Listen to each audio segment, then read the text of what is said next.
solution. Ouvre ton cœur aujourd'hui, laisse-le entrer, laisse-le entrer. Il est la lumière qui va éclairer ta vie. Amen.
vas parler avec lui directement. Voilà, tu lui dis, Seigneur, tout autre Dieu soit ôté de mon cœur. Si c'est la peur qui est ton Dieu, tu dis peur, tu n'es plus mon Dieu. Si c'est l'amertume, tu renonces à cette amertume. Si c'est l'angoisse, tu renonces à cela. Le seul Dieu, c'est toi. Mon seul Dieu, c'est toi, mon Jésus. Je ne veux pas d'autre Dieu. Ni la peur, ni la crainte, ni l'angoisse, ni la colère, ni l'amertume. Tout autre Dieu, je renonce aujourd'hui. Tu es le seul vrai Dieu pour moi. Et tu resteras mon Dieu. Vas-y, parle avec lui dans ce sens. Allez, ferme les yeux et parle avec lui. Il est le seul vrai Dieu. Il n'y en a pas d'autre. Alléluia. Tout ce qui t'angoisse, tout ce qui est comme Dieu sur toi, c'est fini. Hors de Jésus, hors du Père, du Fils et du Saint-Esprit, le seul vrai Dieu. Renonce, renonce, renonce. Renonce ce matin. Merci Jésus. Merci Jésus.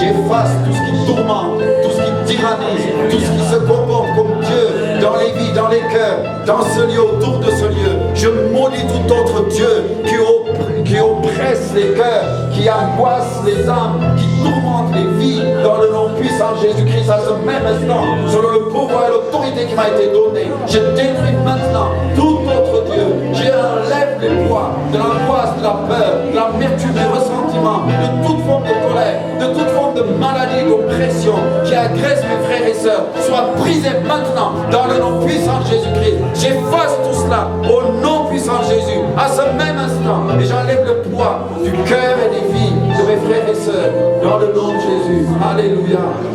Alléluia. Merci Jésus.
Sois béni, toi le plus beau des fils de l'homme.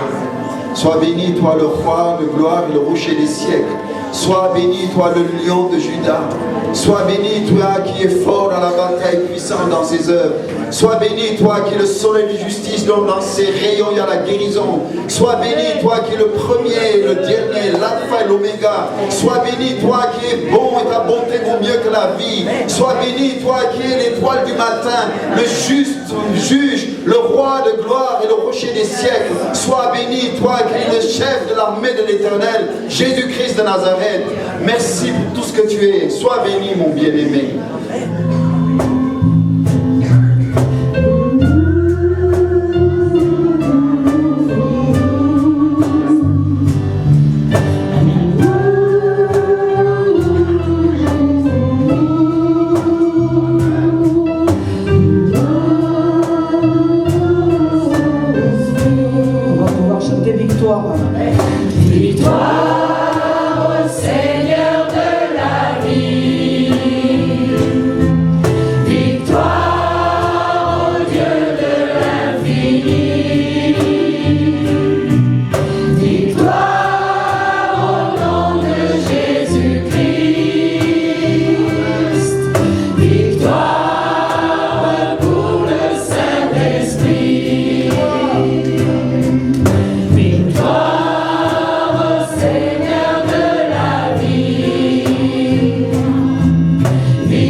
Je le dis tout le temps. Qu'est-ce que je vais dire en premier là? vous le savez, ceux qui me connaissent, qui me reçoivent chaque trimestre. Tu es heureux d'être ici. Voilà. Je suis heureux d'être ici avec vous. Et c'est vrai, et j'aime le dire et le redire, parce que c'est bon de se retrouver en famille, c'est bon de célébrer le Seigneur ensemble, c'est bon de prendre cette scène avec les frères et sœurs, comme on vient de le faire en toute simplicité.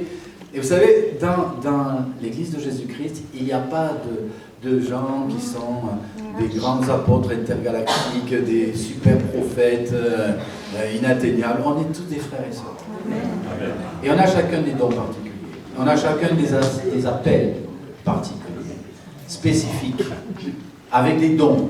On a tous des dons. Et si le diable vous ment et vous dit, toi tu n'as rien, eh bien dites-lui, tu es un menteur. De toute manière, il ne sait pas faire autre chose. C'est son job, mentir. Donc il cherche toujours à mentir, à nous écraser. Et donc vous pouvez lui dire, j'ai un appel de Dieu, il y a un dessein de Dieu sur ma vie, j'ai un ministère, j'ai une onction particulière, j'ai des dons particuliers, pas pour me targuer, me glorifier, mais pour servir la communauté fraternelle, mes frères et sœurs, et pour être un signe dans l'humanité, dans le monde dans lequel Dieu m'a placé aujourd'hui. Vous pouvez le dire ça? Allez, je ne sais pas comment vous allez le formuler, mais allez-y. Lâchez-vous. Je suis un don du Seigneur. Wow. Vous êtes des cadeaux de Dieu pour la famille de Dieu. Merci Jésus. Je suis un cadeau de Dieu pour mes frères et sœurs. Voilà. Victoria, elle est partie. C'est bien. C'est comme ça. L'ennemi n'aime pas que vous proclamiez de telles choses. L'esprit de rejet n'aime pas que vous proclamiez de telles choses. Mais vous êtes enfants de Dieu, fils et filles de même papa. Vous avez une destinée éternelle. Et on va parler de la vocation qui est la nôtre. Ce matin, le thème que je veux aborder avec vous, c'est l'unité de l'esprit. Parce que je crois que dans le temps où nous sommes, c'est important de revenir à l'essentiel. Donc, j'ai un texte que j'aimerais, un peu comme introduction à ce passage, à ce partage que je vais avoir avec vous. C'est Galates au chapitre 5 et au verset 16 à 26, il y a une dizaine de chapitres. Donc si vous n'avez pas eu le temps de lire la Bible, c'est super, on va le faire ensemble. Hein? Donc il nous est dit, dans Galates 5, Paul nous dit ceci, « Je dis donc, marchez selon l'esprit, et vous n'accomplirez pas les désirs de la chair. » Ça a été l'introduction de Benoît tout à l'heure. Hein? Oui. Pasteur Benoît, tu as cité cela, cette marche par l'esprit. Nous sommes tous appelés à marcher, pas à rester statiques. Donc, marchez selon l'esprit, et vous n'accomplirez pas les désirs de la chair. Car la chair a des désirs contraires à ceux de l'esprit. Et l'esprit en a de contraires avec ceux de la chair. Ils sont opposés entre eux, afin que vous ne fassiez point ce que vous voudriez. Si vous êtes conduit par l'esprit, ici, il y en a qui sont conduits par l'esprit? Non, oui. Est-ce qu'il y en a qui sont conduits par l'esprit? Allez. Oui. Vous l'êtes, puisque vous êtes venus ici déjà ce matin. C'est l'esprit qui vous a conduit ici, n'est-ce pas? Donc, si vous êtes conduit par l'esprit, vous n'êtes point sous la loi. Les œuvres de la chair sont manifestes, ce sont l'impudicité, l'impureté, la dissolution, l'idolâtrie, la magie, wow, les inimités, les querelles, les jalousies, les animosités, les disputes, les divisions, les sectes, l'envie, l'ivrognerie, je reprends l'inspiration, les excès de table. Oh là, hier on a fait les excès de table. Pasteur Teferi hier, franchement. Bon. Et les choses semblables, je vous dis d'avance, comme je l'ai déjà dit, que ceux qui commettent de telles choses n'hériteront point le royaume de Dieu. Mais le fruit de l'esprit, c'est l'amour, la joie, la paix, la patience, la bonté, la fidélité, la bénignité, la douceur et la tempérance. Waouh! La loi n'est pas contre ces choses. Ceux qui sont à Jésus-Christ ont crucifié la chair avec ses passions et ses désirs. Si nous vivons par l'Esprit, marchons aussi par l'Esprit, ne cherchons pas une vaine gloire, en nous provoquant les uns les autres et en nous portant envie les uns aux autres. Vous savez, là, je pourrais aller me rasseoir. Avec ce que je viens de lire, on en a pour quelque temps. C'est un beefsteak, pardon pour les végétariens. C'est vraiment un repas complet, là. D'accord? C'est du pain intégral, hein, complet. Voilà ce que la Bible nous propose, marcher par l'Esprit. Ça fait 40 ans que je suis pasteur, ça fait un peu plus de 50 ans que j'ai donné ma vie à Jésus. Et j'apprends tous les jours à marcher par l'Esprit. Et je suis à l'école. J'apprends. Je ne vais pas dire je sais marcher par l'Esprit. Je dis j'apprends. Je suis un disciple, un apprenti de Jésus. Oui. Et c'est bon. Et donc, je veux vous encourager. Les uns sont peut-être plus en avance que d'autres, mais l'essentiel, ce n'est pas une question de place, c'est une question de marcher. Voilà, allez, vas-y, marche. C'est ce que le Saint-Esprit te demande de faire. Donc, on parle souvent du Saint-Esprit, mais vraiment, Dieu est esprit. On n'adore pas trois dieux, on a un seul Dieu, Père, Fils, Saint-Esprit, qui se manifeste. Je dis souvent, c'est pour le comparer, c'est comme un œuf. Un œuf, vous avez la coquille, vous avez le blanc, vous avez le jaune, mais c'est un œuf, hein, d'accord? Dieu est un. Errat, il est un. Mais il se manifeste de diverses façons. Et le Saint-Esprit nous a été envoyé. Quand Jésus est parti, il a dit, je vous enverrai le Consolateur, notre Consolateur, le Saint-Esprit, et lui, eh bien, il viendra parmi vous, il sera avec vous, il vous enseignera les choses, il vous rappellera les choses que je vous enseignais, et même, il vous annoncera les choses à venir. Waouh, c'est magnifique de marcher avec le Saint-Esprit. Donc, quelqu'un a dit, le Saint-Esprit va là où il est le bienvenu. Il reste où il est reconnu. Et il agit là où on lui en donne la liberté. Là où on lui en donne la liberté. Et je crois que dans cette communauté ici, c'est ce que nous désirons. Nous accueillons le Saint-Esprit. Il est le bienvenu. Et nous croyons qu'il ne fait pas que passer, il veut rester parmi nous. Et il veut agir parmi nous. Et on veut lui faire la place.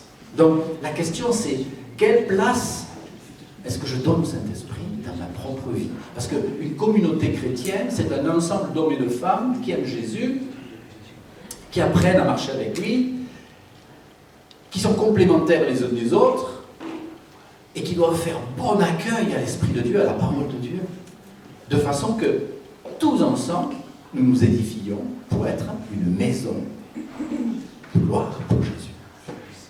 Donc ton rôle est essentiel dans la construction de cet édifice qui est la maison de Dieu.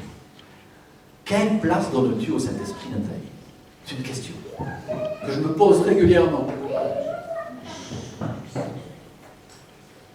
Un de mes amis disait, quelqu'un qui aime, c'est quelqu'un qui change. Quelqu'un qui aime, c'est quelqu'un qui change. Si tu aimes la communion avec le Saint-Esprit, tu vas changer de ta façon de vivre, de ta façon de te comporter. Tu vas être amené à changer d'attitude. Tu ne vas plus réagir de la même manière. Petit à petit, il y a une transformation qui se fait. Parce que tu aimes. Tu veux plaire au Seigneur. Hier, on a beaucoup mis l'accent sur la crainte de l'Éternel. Crainte de lui déplaire. Je cherche à plaire à mon Jésus. Si je cherche à plaire à Jésus, eh bien, il va y avoir des transformations et des changements dans ma vie. Inévitablement. Parce que je vais lui dire, Seigneur, qu'est-ce qui te déplaît dans ma façon de vivre avec toi, dans ma façon de vivre avec les autres, dans la façon de vivre avec mes frères et sœurs, avec mes enfants, avec mon épouse, avec les relations que j'ai à l'extérieur de l'Église. Seigneur, qu'est-ce que tu voudrais voir changer? Quand il y a ce genre de questionnement, le Saint-Esprit se plaît à nous le révéler, et puis il vient et il nous encourage. Si nous aimons le Seigneur, eh bien alors, laissons-nous changer par lui. Laissons-nous transformer par son Esprit. Et vous savez que le Saint-Esprit utilise toujours la parole de Dieu pour parler à notre âme. C'est sa parole.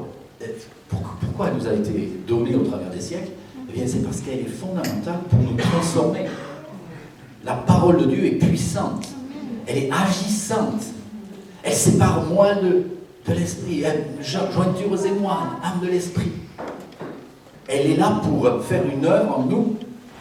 Mais c'est une parole qui n'a pas d'efficacité si elle n'est pas conduite, ou insufflée par l'Esprit de Dieu.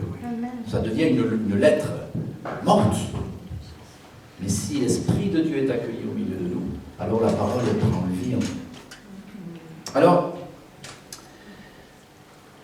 j'ai une question. La question que je me pose toujours, c'est ma relation avec le Saint-Esprit m'amène à considérer sa parole. Alors, quelle autorité la parole de Dieu a-t-elle dans ma vie?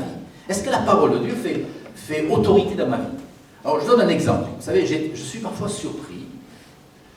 On prend l'exemple du pardon. Ça m'étonne toujours quand je rencontre des chrétiens, des gens qui ont donné leur vie à Jésus et qui disent « Non, je ne peux pas pardonner. Pardonner là? Ah non, non, non, non.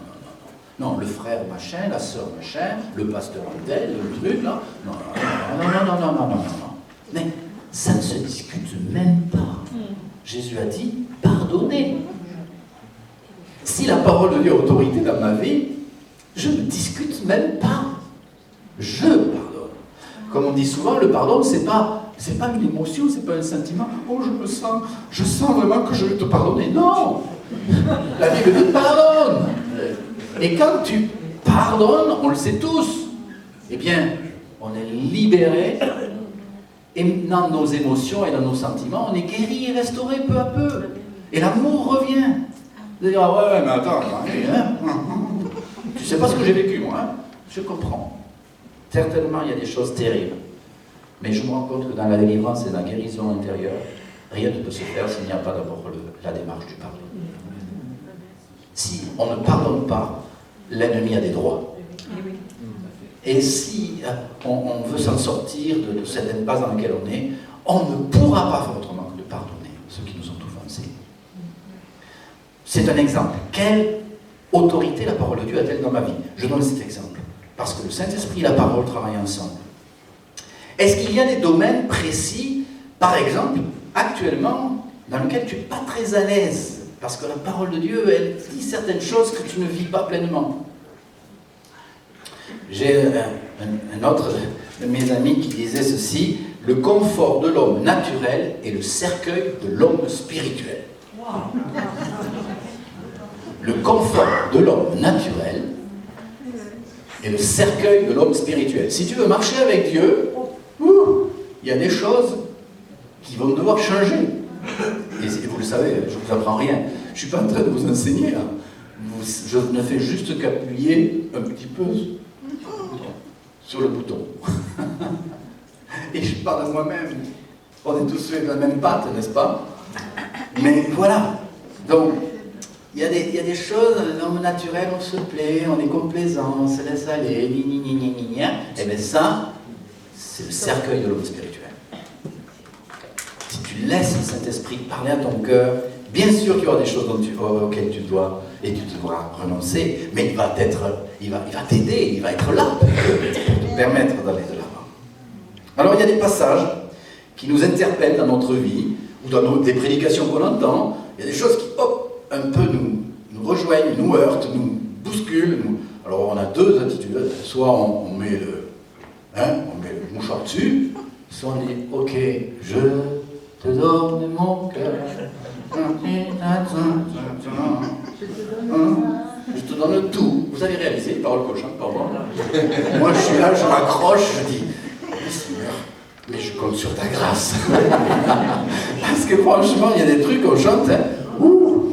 Ça remue, mes amis. Si vous prenez, allez jusqu'au bout, quoi.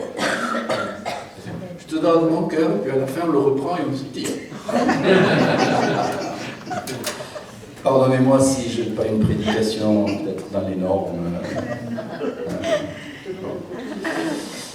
Comme a dit mon cher frère Benoît, je suis aussi paysan. Vous voyez, c'est un petit peu. Je suis l'agriculteur de service. Mais un agriculteur, qu'est-ce que c'est? C'est quelqu'un qui cultive. Et il y a des fois, il faut cultiver là-dedans. Donc, cultivateur. Et une fois que la terre est bien remuée, on sème la semence et elle produit du fruit. C'est pour ça que je dis pasteur agriculteur, ça marche pas mal. Ça. C'est mon histoire. Hein. Alors, en ce qui me concerne, actuellement, je suis très travaillé par l'unité de l'esprit, comme je vous ai dit. Et notamment, je suis très travaillé par tout ce qui touche la Sainte Seine. Donc ça tombe bien, on a parlé de la Sainte Seine, on a pris la Sainte Seine, l'importance de considérer qu'il y a quelque chose de sérieux dans la Sainte Seine. C'est pas l'apéro, petit verre, hein, non. Il y a quelque chose de sérieux, d'important, de sain, ça nous amène à nous étudier, faire le point sur nos vies, pardonner, régler les problèmes, on ne veut pas tomber dans une espèce de rite, parce que c'est à cause de ça, dit l'apôtre Paul, que beaucoup sont malades et même certains sont morts. Il y a des trucs importants. La Sainte Seine, c'est pas rien, c'est pas neutre. Donc voilà, donc je suis très travaillé là-dessus, et du coup ça m'a amené à travailler à l'unité. Qu'est-ce que l'unité d'esprit? Parce que je crois que prendre la Sainte Seine, c'est manifester l'unité. C'est un signe d'unité. La Sainte Seine, c'est un signe d'unité. Lorsqu'on prend le pain et le vin, on est en train de dire que Jésus-Christ a été brisé en morceaux pour que nous soyons unis pour l'éternité. Que nous soyons réconciliés avec le Père, réconciliés avec le Fils, réconciliés avec le Saint-Esprit, réconciliés avec nos frères et sœurs, réconciliés avec nous-mêmes. C'est extraordinaire. La Sainte Seine, c'est un message qui est puissant, qui déchire les cieux. Jésus est apparu afin de nous délivrer et de nous donner sa vie afin que nous ayons la vie et la vie en abondance. Et ce pain et ce vin que nous partageons, c'est pas rien. Donc, je vous l'ai dit tout à l'heure, la parole et l'esprit sont inséparables. Et quand on parle d'unité de l'esprit, eh bien, il faut savoir qu'est-ce qu'on met derrière les mots. Dans Éphésiens 4, hier, je citais cela avec l'ensemble des personnes avec qui on était. Il est dit dans Éphésiens 4, « Je vous exhorte, moi, le prisonnier dans le Seigneur, à marcher d'une manière digne de la vocation qui vous a été adressée. » Je vais vous parler de cette vocation. Parce que souvent, quand Paul dit digne de la vocation qui vous a été adressée, on est là, on dit, mais c'est quoi la vocation qui vous a été adressée, au fait? Alors, il ajoute, cette vocation, eh bien, vous devez vivre en toute humilité, douceur, vous supportant les uns les autres avec amour, vous efforçant de conserver l'unité de l'esprit par le lien de la paix. Hein, on en a parlé hier avec ce qui était là, le lien de la paix. Il y a un seul corps et un seul esprit, comme vous avez été appelés à une seule espérance par votre vocation. Donc si vous méditez, là aussi, comme tout à l'heure pour le texte de Galates, un tant soit peu, il y a une richesse extraordinaire dans tout ce que Paul nous dit. Je vais faire un petit peu d'histoire. Vous savez, quand Paul a écrit l'Épître aux Éphésiens, il était en prison. Il était en prison et ça a eu lieu pendant son premier emprisonnement à Rome, entre l'an 61 et l'an 63 après Jésus-Christ. Et il a écrit d'autres lettres qu'on appelle eh bien, justement des lettres de prison. Il y a la lettre aux Philippiens, la lettre aux Colossiens, la lettre de Philémon, donc la lettre bien sûr aux Éphésiens. Et il y avait une cinquième, semblerait-il, qui a disparu. On a un texte dans Colossiens 4,16 qui le dit, c'était la lettre aux Laodiciens. Alors certains ont dit non, mais c'est la même lettre qui faisait circuler, c'est vrai qu'il y avait des lettres circulées. Mais ces lettres, Paul les remettait bien dans l'histoire. Hein. Il écrit ça lorsqu'il est en prison. Il dit, je vous exhorte, moi le prisonnier dans le Seigneur. Il exhorte, et il dit, je vous exhorte, moi le prisonnier du Seigneur, à marcher d'une manière digne. Quand on est prisonnier, on ne peut pas marcher. En général, on a des chaînes aux pieds. D'accord? Mais lui, il dit, écoutez, marchez d'une manière digne, quelle que soit votre situation actuelle. Moi, je suis prisonnier, mais je marche d'une manière digne. Toi, tu n'es peut-être pas, aujourd'hui, tu vis des situations difficiles, familiales, dans ton couple, avec tes enfants. Marche d'une manière digne. Avec ton employeur, peut-être que tu as des temps difficiles, peut-être que tu as envie de renoncer, tu en as marre, tu n'en peux plus. Marche d'une manière digne, comme Paul, prisonnier de Christ, a marché lui-même. C'est ça qu'il est en train de nous dire. Eh bien, quand Paul a écrit cela, dans ces années 61-63, eh bien, il s'est passé toutes sortes d'événements. Et Paul va avoir l'occasion, pendant ces années-là, de toucher les hauts dignitaires romains proches de l'empereur Néron. Au bout de quelques temps, en 63, il va être acquitté et il va repartir en Grèce. Il va repartir en Asie mineure. Et là, dans ce temps court de liberté qu'il va avoir, il va visiter des églises, il va encourager, il va profiter de ce temps. Vous savez, Paul ne perdait aucun temps. Il disait racheter le temps car les jours sont mauvais. Mais c'est exactement ça. Il fallait faire vite. Donc il visitait les communautés chrétiennes. Et puis, voilà qu'il va être à nouveau arrêté. Et cette fois-ci, il va être emprisonné pas à cause des Juifs qui vont vraiment se plaindre de lui, mais par les agents de Rome. Et ça, on ne le sait pas trop dans l'histoire, mais ça a été rapporté par les historiens. Il semblerait, d'abord, Paul le dit dans 2 Timothée 2, il a été arrêté, accusé comme criminel. On l'accuse de crime, Paul. Là, on ne l'accuse pas d'une théologie bizarre, non, on l'accuse de crime. Qu'est-ce qui s'est passé? Eh bien, dans cette période-là, on pense que, en tant que chef de la chrétienté, parce que Paul était connu dans le monde romain comme étant le chef un peu de la chrétienté. Ce n'était pas le premier pape, mais il était quand même connu comme vraiment avoir une influence. Pierre avait une influence, certes, mais Paul, de par ses voyages, par l'implantation d'églises dans tout le bassin méditerranéen, avait une influence énorme. Et il est arrêté par les agents de Rome. On l'accuse de crime. Et vous comprenez pourquoi? Eh bien, c'est qu'en 64, il y a un incendie qui va ravager Rome. On sait tous que c'est Néron qui a mis le feu à Rome. Ça a été un désastre. Et il a cherché à se disculper en mettant ça sur le dos des chrétiens, en disant « c'est les chrétiens qui ont mis le feu à Rome ». Et notamment, ce fameux instigateur, Paul. Et Paul est arrêté. Et il est mis en prison, à nouveau. Nous savons de sources sûres que ce Néron était l'auteur de cela. Il fallait trouver des boucs émissaires. À ce moment-là, il y a eu une persécution qui est sans précédent. Les chrétiens sont arrêtés partout, sur Rome, vont être détruits, tués, certains on va leur attacher des peaux d'animaux et les faire dévorer par des bêtes féroces dans les arènes. On les attache à des piquets, on les enduit de poids et on met le feu, de sorte que leur corps en flammes servent de torche pour éclairer les jardins d'agrément de l'empereur Néron. Ce sont des faits historiques. Pendant que lui, complètement fou, se promène nu sur son char au milieu de ces corps qui brûlent dans ces jardins d'agrément.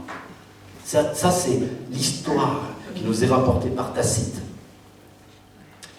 Et donc c'est là, dans cette période-là, que Paul va être donc arrêté, et entre 66 et 67, autant lui que Pierre vont être exécutés à Rome.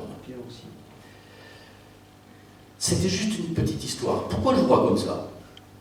Je mets ça au cœur de ma prédication parce que l'unité de l'esprit à laquelle Paul a fait appel et référence, il va supplier l'Église, quand il écrit aux Éphésiens, conserver l'unité de l'esprit.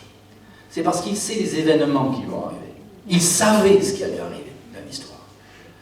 Et je crois qu'aujourd'hui, honnêtement, et je ne veux pas jouer le prophète de malheur, mais dans le contexte dans lequel nous sommes aujourd'hui, le christianisme, comme les communautés juives, nous sommes en ligne de mire. Et il y en a un qui ne cherche qu'une chose, c'est à utiliser non seulement les pouvoirs religieux ou le monde religieux, mais le monde politique pour essayer de contrecarrer l'évangile et l'influence de l'évangile. Jésus est vainqueur et nous sommes plus que vainqueurs, pas de problème, je ne me fais pas de soucis, je connais la fin de l'histoire, c'est nous qui triomphons avec lui. Mais n'empêche que l'Église doit veiller à l'unité de l'esprit, parce que c'est l'unité de l'esprit qui va nous donner la force de résister. Et si je vous dis cela aujourd'hui, c'est parce qu'au fond de moi, je sens l'urgence comme Paul pouvait le faire avec les Éphésiens, avec toutes les églises auxquelles il a écrit pendant son emprisonnement, Colossiens. C'est attachez-vous à Christ, mais aussi soyez en communion les uns avec les autres. Soutenez-vous les uns les autres, aimez-vous les uns les autres, veillez à votre unité, ne laissez pas l'ennemi interférer, ne laissez pas voler, restez un, parce que c'est ainsi que Christ sera glorifié.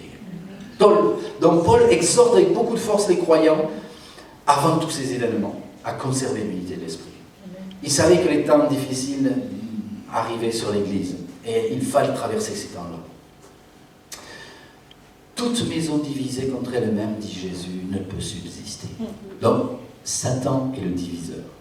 Et partout où je vais, je prêche cela. Je dis, en tant que communauté chrétienne, que ce soit une église comme celle-ci, que ce soit des églises de maison, comme on parlait avec Graziella tout à l'heure, que ce soit avec même les groupes, quels qu'ils soient, l'ennemi essaie toujours de diviser. Qu'on soit 5, qu'on soit 10, qu'on soit 100, qu'on soit 1000, il essaie toujours de mettre sa griffe quelque part.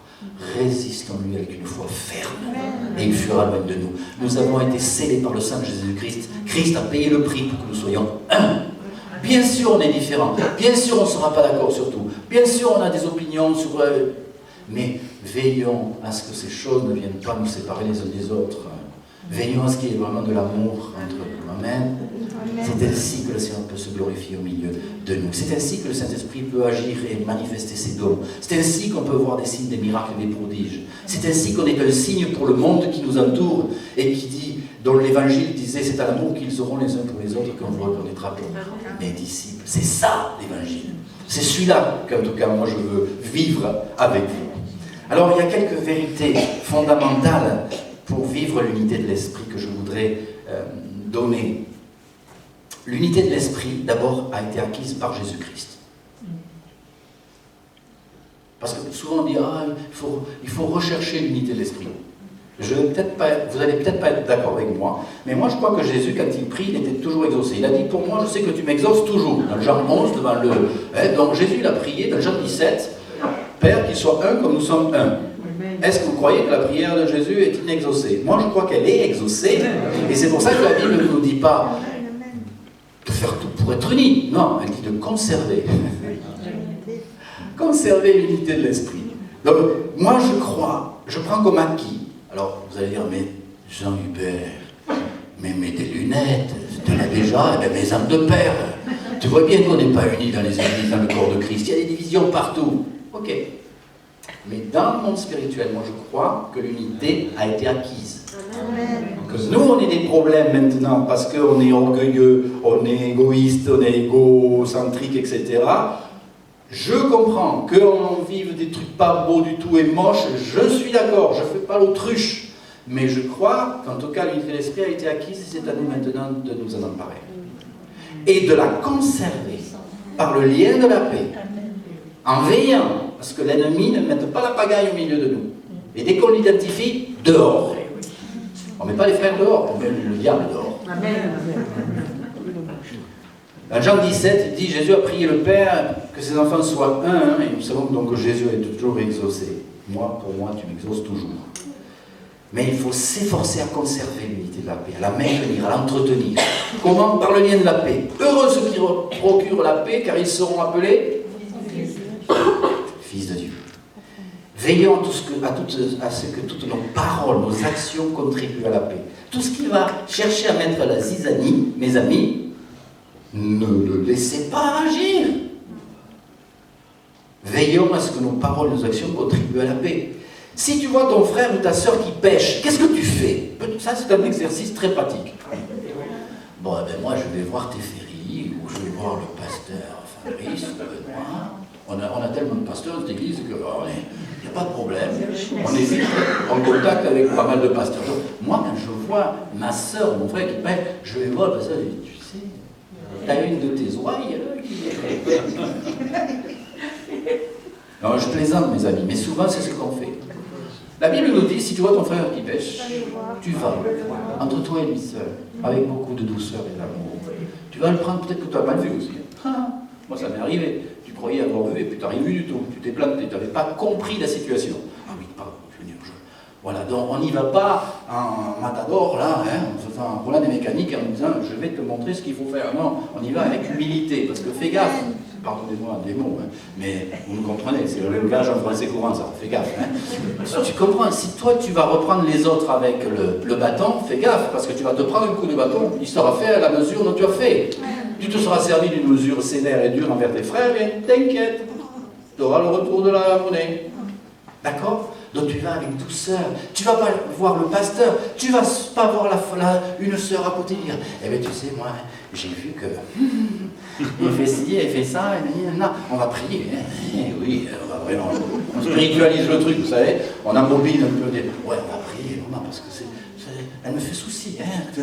Mais attends, hypocrite, va trouver ton frère, ta soeur avec amour, et dis-lui, ça va pas ça pour toi, est-ce que je peux t'aider, est-ce qu'on peut prier ensemble? Ok?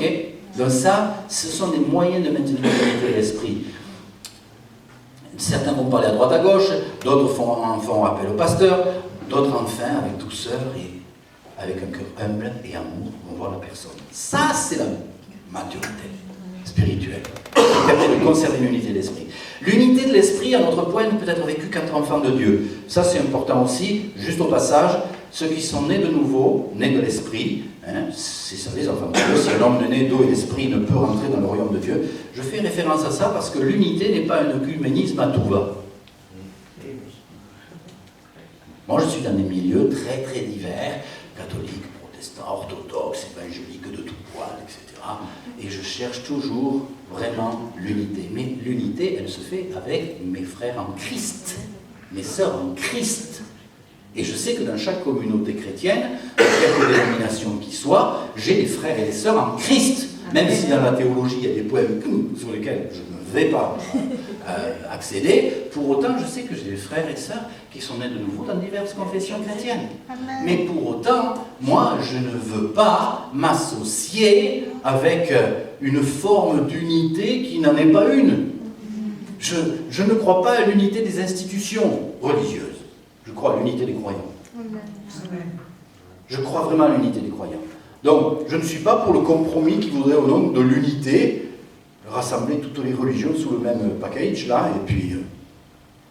Non.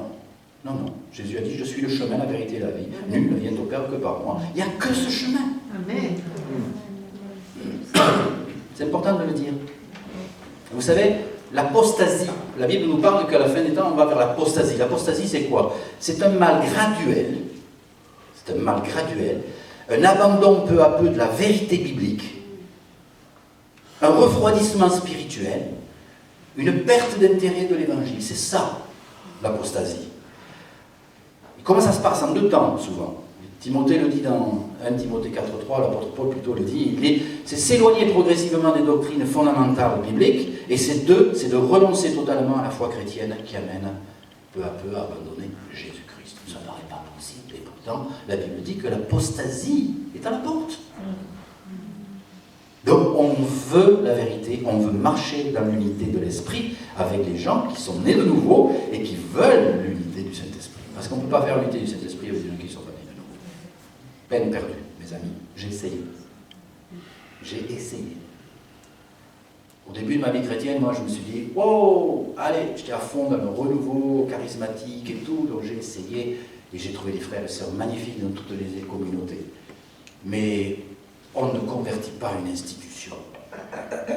C'est les cœurs qui se convertissent au Seigneur.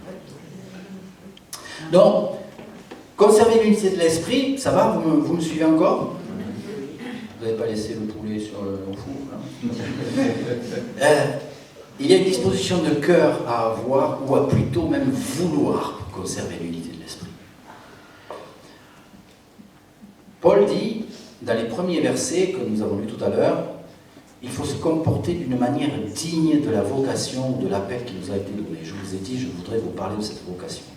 Paul dit, je vous exhorte, moi le prisonnier dans le Seigneur, à marcher d'une manière digne de la vocation qui vous a été adressée, en toute humilité, douceur, avec patience, vous supportant. Là, je suis en train de vous aider à marcher dans l'unité de l'esprit. Vous apprenez à me supporter.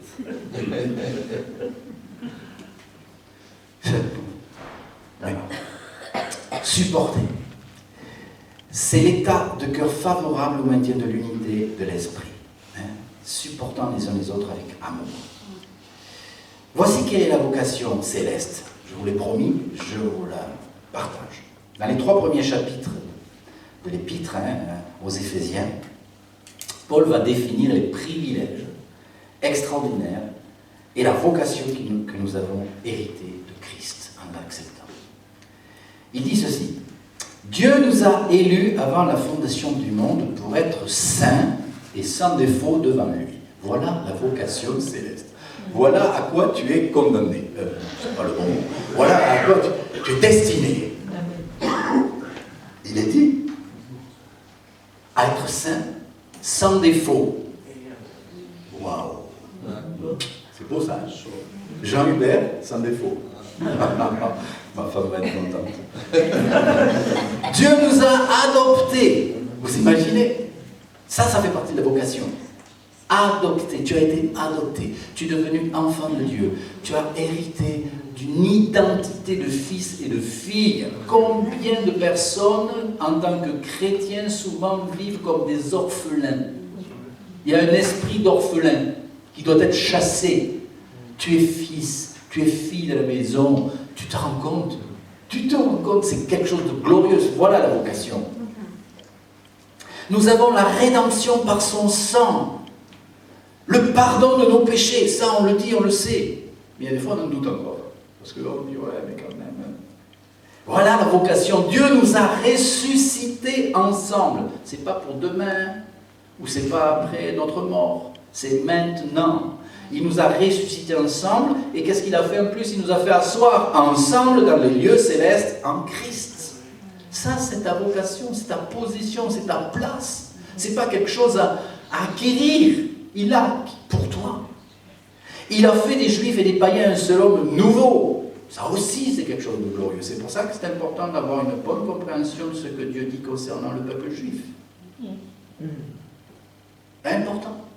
Parfois on dit, ouais, juif, bien, ouais. Fais gaffe, encore une fois. La Bible dit que il a fait de Juifs et des païens un seul homme nouveau.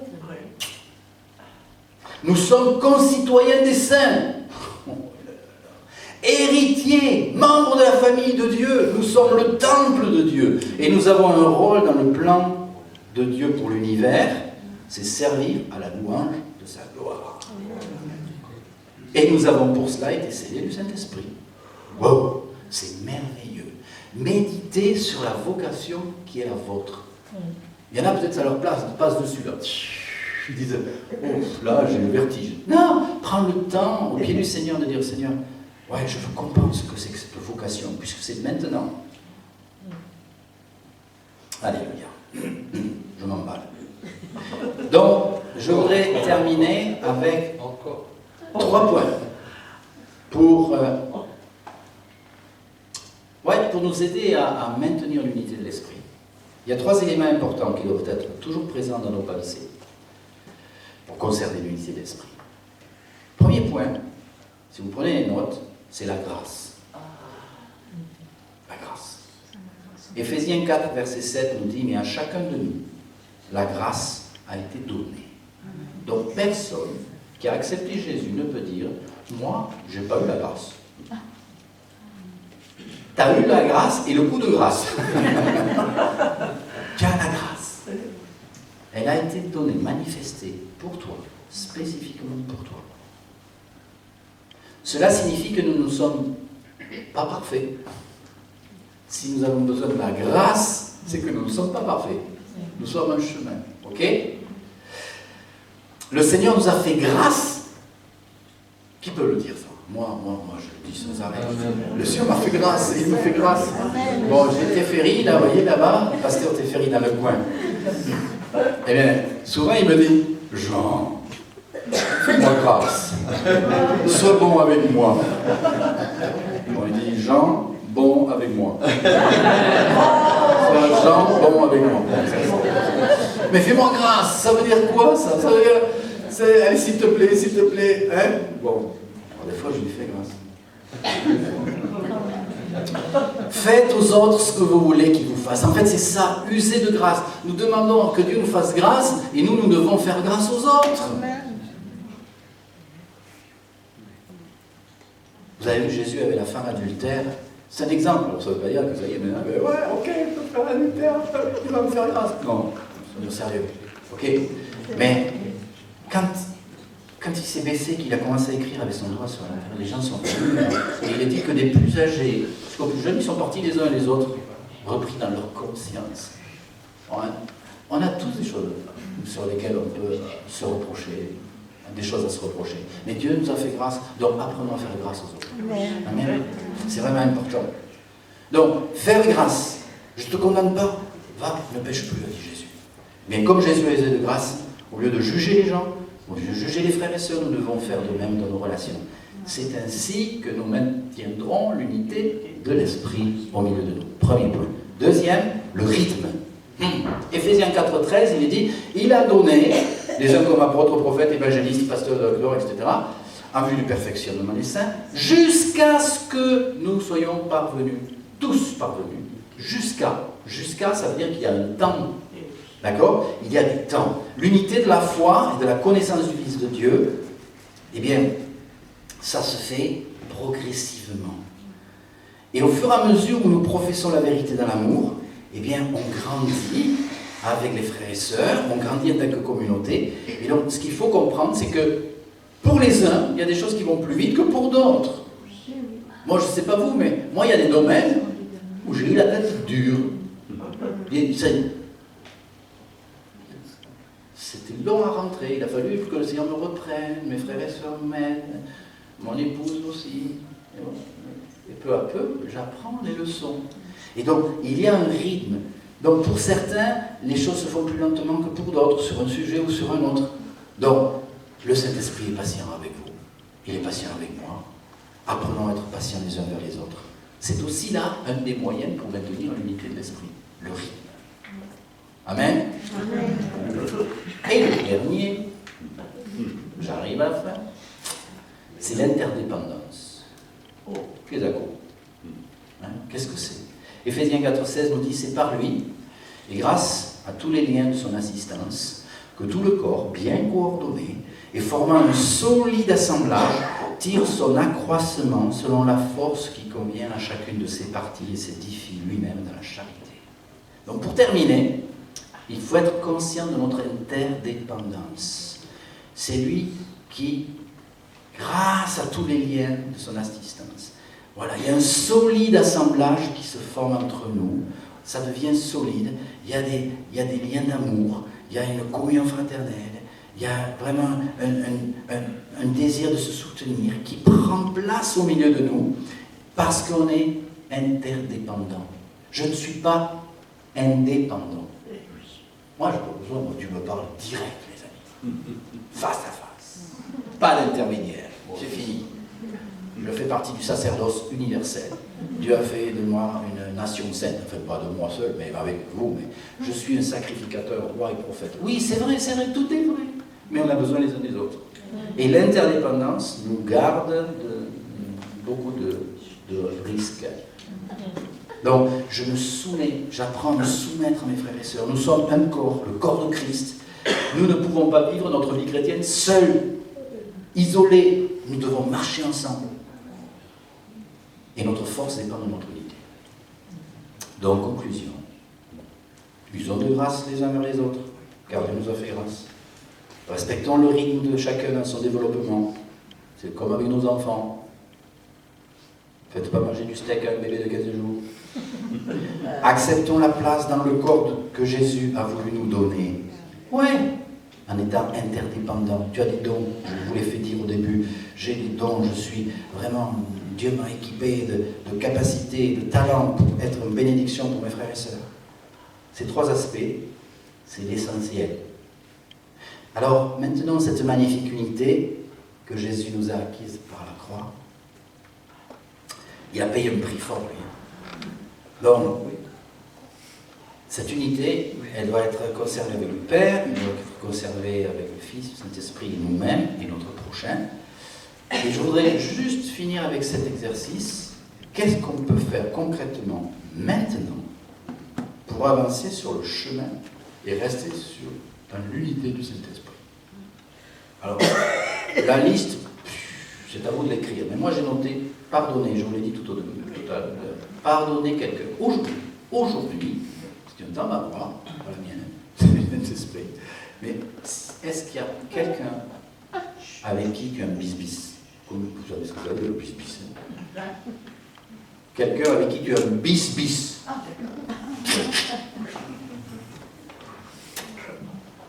Pardonne à quelqu'un. Demande pardon à quelqu'un. C'est une autre chose. Prie avec quelqu'un. Maintiens l'unité de l'esprit. Approfondis la communion fraternelle avec quelqu'un dans l'assemblée. Manifeste ton amour avec des actions pratiques concrètes. En mettant tes dons au service des autres. La liste pourrait être longue, mais j'aimerais qu'on soit pratique. Vous savez, souvent on donne des prédications, sur le moment les gens ça fait « ah ouais, ah non. » Ben, il y a tout un truc qui se passe, il n'y a rien de pratique. Il n'y a pas de concret. À la fin, pouf, ça fait comme souffler au fromage. Donc là, est-ce qu'il y a quelqu'un que tu dois pardonner? Prends un temps, on ferme nos yeux, on se met devant le Seigneur pour conserver l'unité de l'esprit. Il y a des choses à faire. Il y a des choses à faire. Et le Saint-Esprit va nous faire marcher, on a dit. Donc, marcher selon l'Esprit, vous n'accomplirez pas les œuvres de la chair. Donc, est-ce qu'il y a quelqu'un que tu dois pardonner aujourd'hui? Donc, si c'est le cas, eh bien, tu vas dire. Et tu nommes la personne. Là, à mi-voix. Si elle est dans la salle, tu vas la trouver. Si elle est en dehors, eh bien, tu dis, Seigneur, elle s'appelle Lily, Pierre, Paul, Jacques, je te pardonne. Je te pardonne pour ce que tu m'as fait vivre, subir. Vous lui parlez. Quand on prie pour la délivrance, souvent, avec Teferi, on demande aux gens, mais fermez les yeux, et puis, voilà, vous avez une personne à qui vous avez à pardonner. Vous savez? Oui. Bon, vous la voyez, cette personne, en esprit, là, dans votre imagination? Oui. Alors, parlez-lui. André, tout le mal que tu m'as fait, tu m'as fait souffrir. Mais aujourd'hui, je te pardonne. Au nom de Jésus. Faites cet exercice. Pour vous-même. C'est important. Pardonne quelqu'un. Ou peut-être demande pardon. Tu as fait du mal. À ton conjoint, à tes enfants, à tes frères et sœurs, à des employés de bureau ou avec des collègues. Tu prends l'engagement et tu dis, ouais. Vous savez, parfois on dit, ouais, mais ça c'est les gens extérieurs à l'église. Non, mais soyez en paix les uns avec les autres, pour que cela dépende de vous. Vous avez un rôle à jouer aussi vis-à-vis de l'extérieur, parce que vous êtes des témoins, vous êtes la lumière du monde, dit Jésus. Vous êtes le sel de la terre. On ne peut pas se permettre d'avoir deux vies comme des caméléons. Hein. Quand je suis à l'église, alléluia, gloire à Dieu, et puis quand je suis à l'extérieur, bim boum, les canards. Non, ça ne peut pas marcher. Donc, vraiment, demandez pardon. Puis peut-être, voilà, mettez-vous à la disposition de cet esprit. Il y a quelqu'un qui a besoin de votre prière. Mais tout à l'heure, en partant, ou avant, là, tu pries avec ton frère, ta soeur. Donc Seigneur, je te prie pour que vraiment ces choses pratiques et concrètes puissent descendre dans le cœur de chacun. Qu'on s'interdise d'amasser message sur message intellectuellement dans nos têtes, sans que ça descende dans nos cœurs. Seigneur, je veux vraiment bannir cette écoute qui souvent m'est arrivée à moi personnellement, de ne faire qu'écouter, mais ça traduit rien dans les faits. Seigneur, aide-nous à être des personnes qui pratiquent la parole. Qu'on ne soit pas des auditeurs oublieux, mais qu'on pratique. Je veux pardonner. Je veux demander pardon. Je veux aller vers mes frères et sœurs. Je veux aider quelqu'un. Je veux manifester mon amour. Je veux me mettre au service. Voilà ce qui va permettre de conserver l'unité de l'esprit dans notre communauté ici et ailleurs. Père, je te prie de bénir mes frères et sœurs ici, au nom de Jésus. Amen. Moi je dis et j'ai fait comme j'ai pu, mais toi Saint-Esprit, je sais que tu vas au-delà des mots faire ton œuvre en profondeur dans les cœurs. Dans le nom de Jésus, je te remercie. Amen.